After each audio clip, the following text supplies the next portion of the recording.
Assalamualaikum warahmatullahi wabarakatuh. Kami dari kelompok 5 dengan anggota Rahma Putri, Syifa Farah Madani, Nurul Hidayah, Mardia Ulfa, Rahmia Umatul Hasanah. Baik, kami akan menampilkan hasil diskusi kami tentang konsep Maslow mengenai kesehatan mental.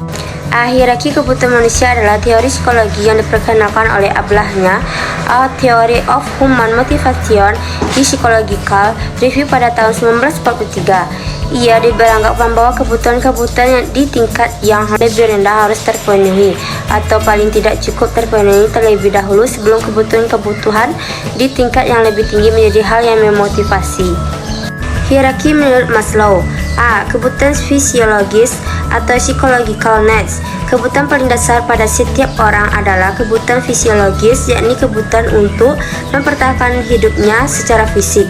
Kebutuhan-kebutuhan itu seperti kebutuhan akan makanan, minuman, tempat berteduh, tidur, dan oksigen atau sandang, pangan, dan B. Kebutuhan akan rasa aman atau safety atau security needs. Setelah kebutuhan fisiologis terpuaskan secukupnya, muncullah apa yang disebut Maslow sebagai kebutuhan-kebutuhan akan rasa aman. C. Kebutuhan akan rasa memiliki dan kasih sayang atau social needs.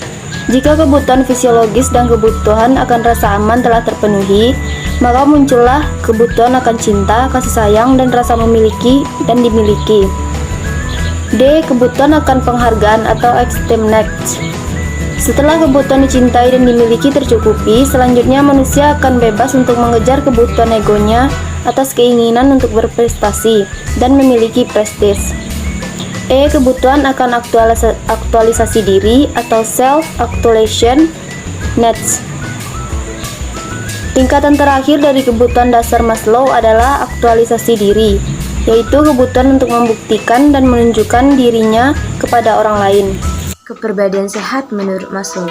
Menurut Maslow, seseorang yang memiliki kepribadian sehat yaitu orang yang mampu mengaktualisasikan dirinya secara penuh atau biasa disebut dengan self-actualizing person.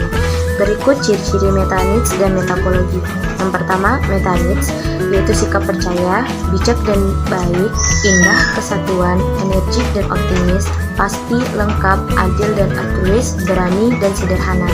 Yang kedua, metapologis yaitu tidak percaya, sinis dan skeptik, benci dan memuakkan, vulgar dan mati rasa, disintegrasi, kehilangan semangat hidup, pasif dan pesimis.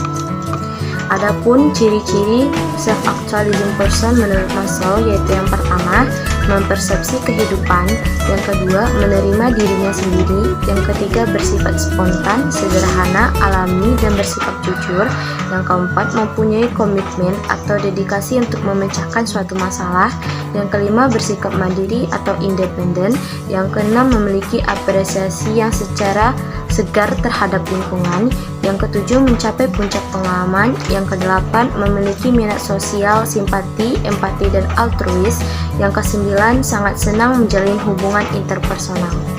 Yaitu perbedaan meta needs dengan defiance needs. Berkemaknaan hidup adalah meta motivates atau meta needs dan dapat dikatakan dengan kebutuhan yang berkembang yang sesuai dengan aturan namun berbeda dengan teori. Nah, meta needs sangat memerlukan pemenuhan untuk fungsi kesehatan, namun dapat menimbulkan penyakit jika tidak terpenuhi. Dalam beberapa kasus, meta needs dan defiance needs berbeda.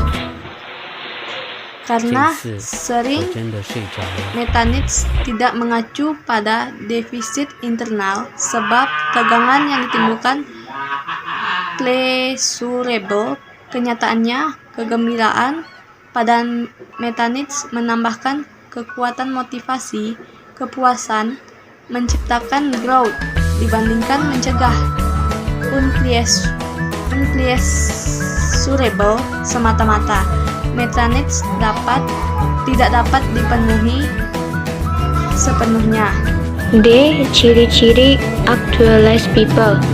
Menurut Maslow dalam Asmadi 2008, ada beberapa karakteristik atau ciri yang menunjukkan seseorang mencapai aktualisasi diri, yaitu mampu melihat realitas secara efisien, penerimaan terhadap diri sendiri dan orang lain apa adanya, spontanitas, kesederhanaan, dan kewajaran, terpusat pada persoalan, membutuhkan kesendirian, otonomi, kemandirian terhadap kebudayaan dan lingkungan, kesegaran dan apresiasi yang berkelanjutan, kesadaran sosial, hubungan interpersonal, demokratis, rasa humor yang bermakna dan etis, kreativitas, independensi, pengalaman puncak atau peak experience.